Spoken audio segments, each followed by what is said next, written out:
So I'm going to show you here today how to plant some herbs. We're going to do it, I earlier today sort of threw all my trays and we're getting everything started that we needed to this early in the season. I picked out these trays because they're a little bit bigger than the regular starts.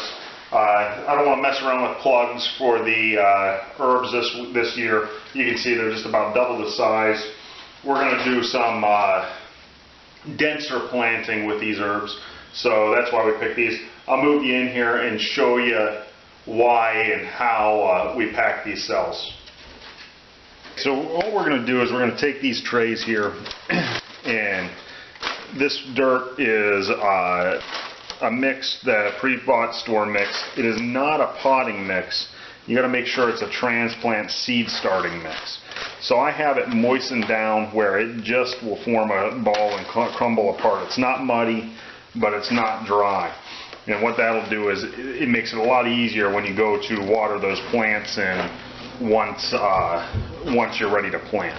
So what I'm going to do is, now that I have it all filled and flattened, what I do is I just take my hands and I go through, and I don't totally compact it, but I compact it enough that they're going to have a good base to start in. If you don't compact it, what you'll find is there's a lot of room in there, and when you go to pull these out, they just fall apart and you end up damaging the root cluster. So now that I have them all packed down, what I'll do is I'll just once more pull a little bit more dirt out here, and I'll level off the top. And I'll do that on both sides here, and then we're ready to plant.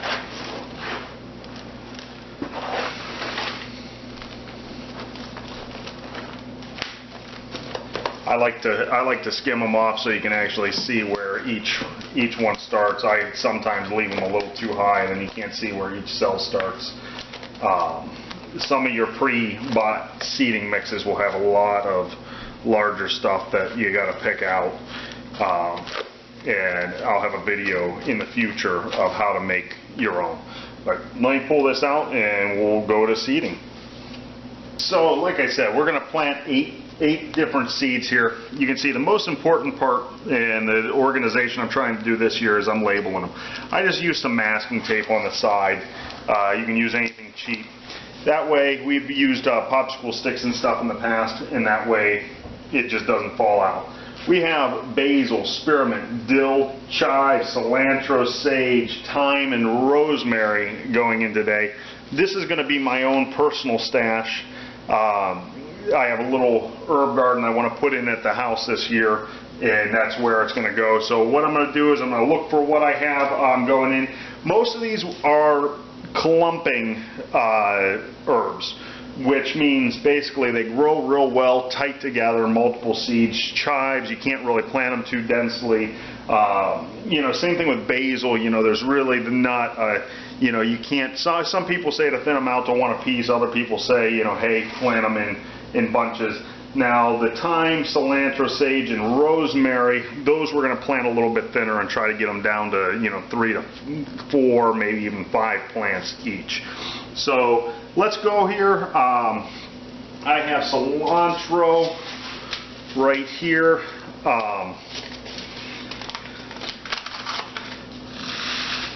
And so what I'm going to do is, like I said, this is one that I don't want a ton. So what I'm going to do is I'm just going to do about 4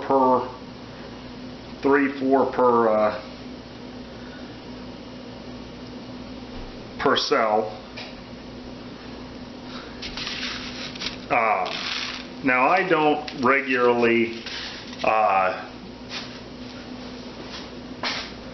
re-dust with soil when I do plantings like this. So what I do is I just take something with a little point and shove it can even be your finger, and that's what I think I'm going to use right now because I don't have my normal planting pencil with me. But I just shove these right under like so, cover them back up, and there we go. The cilantro is planted, tucked in nicely, and all I have to do is water it in and get it on my growing shelf there. Now I'll just keep on going here. The rosemary, another one that's not a real dense grow, and we'll try to do, you know, 3 or 4 per. These are a lot smaller of a seed, unlike the cilantro, so you can't, you know, you aren't gonna get as exact, but I just pin them in. I think that was about 4. There we go. The other great thing to know about seeds, if you are just doing it for a homeowner type of deal, is these, I'll set these aside and I'll use them multiple years, you know, depending on what I'm doing. Like this here, you know, I'll probably do multiple sowings. I'll do an early, this is obviously the earliest seeding, and then I'll do a late seeding, and you know, so they'll save. I've saved them for years and they work. You can save them up to, you know, some people say 2 years. I've saved them 3 or 4 and had no problems. Now this is sage. We're going to move right to this one here.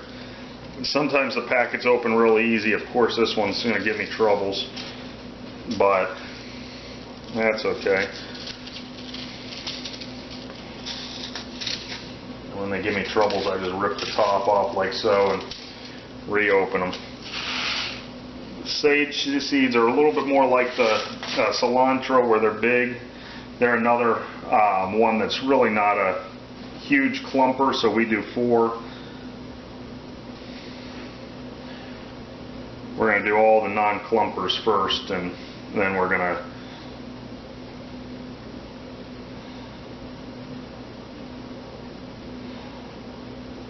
okay, that's my sage. Most important thing when saving them is making sure that they're dry. If I know I'm done with a seed pack, I'll vacuum seal it. I'll pull out the vacuum sealer and just, you know, throw it in a single bag, all my seeds together, and that way I know, you know, if they're going into a garage, a shed, even a basement, you know, hey, you know, there's not going to be a moisture issue, because what that does is when they get wet, it starts the germination, you know, process. Somehow I got all the ones that don't like to be clumped on the one side, and the last that doesn't like to clump is thyme. And thyme's another seed that's not that big. You can see here it's almost flea size, and so we're just going to pick them up. And these are not going to be nearly exact as the others. They're going to be, there's definitely 4 or 5 in there.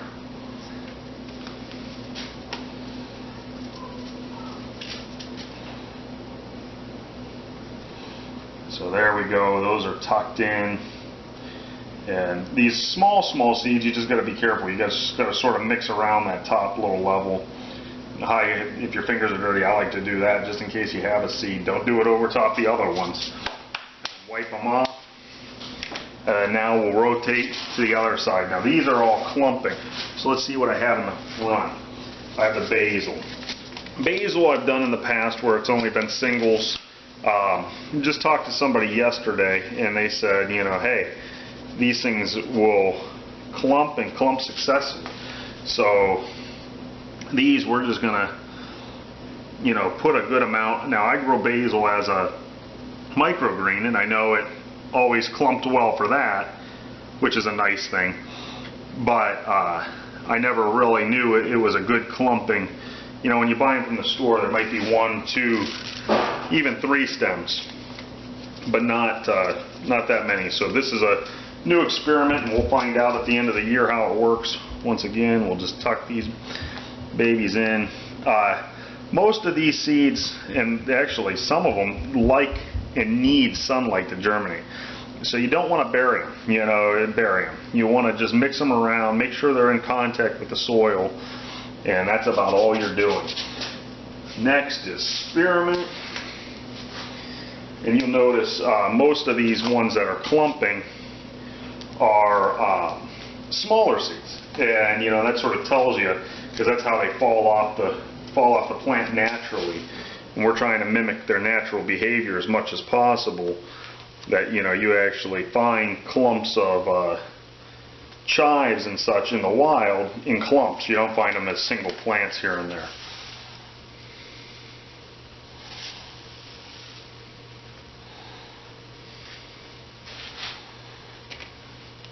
Okay. Spearmint seeds are nice and bright, so you can actually see the contrast in between the soil and them.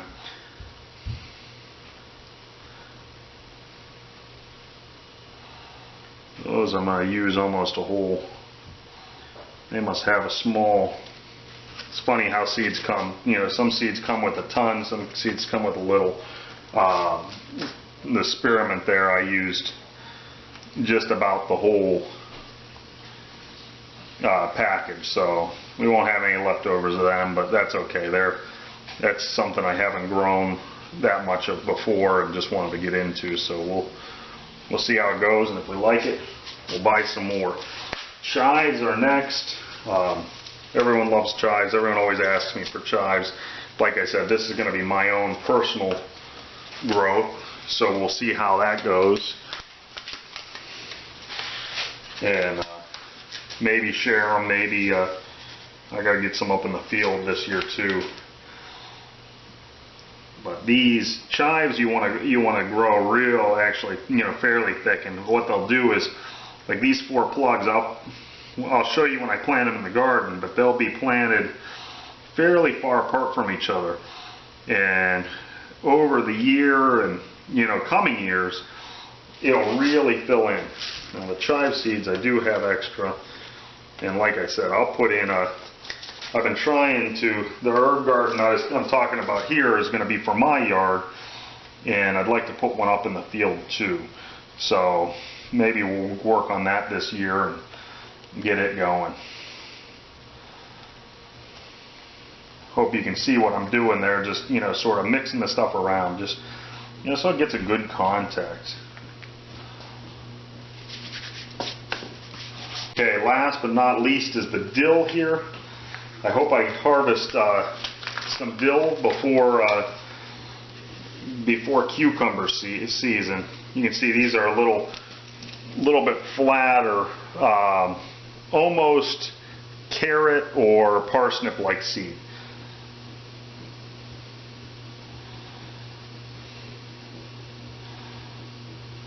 Oops. And that's what you want to be really careful, especially if you're planting mixed. It's nice when you have one tray of everything, but when you're a small farmer, a small grower, a hobbyist, it's a little bit harder to grow one whole tray of, dill. But when you do that, you want to make sure you get those seeds out, or else you're going to have dill mixed in with your chives. So that is it. That's how easy it is to plant these. Follow me the next couple weeks and I'll show you how these germinate. Now I will say herbs, some of these will germinate quicker than others. They're going to go into my little grow chamber I built. Some of them will germinate fairly quickly, others will take a little bit longer, but follow the process and watch me through it. This is done. Thanks for watching. Please like, subscribe, and comment. Have a good day.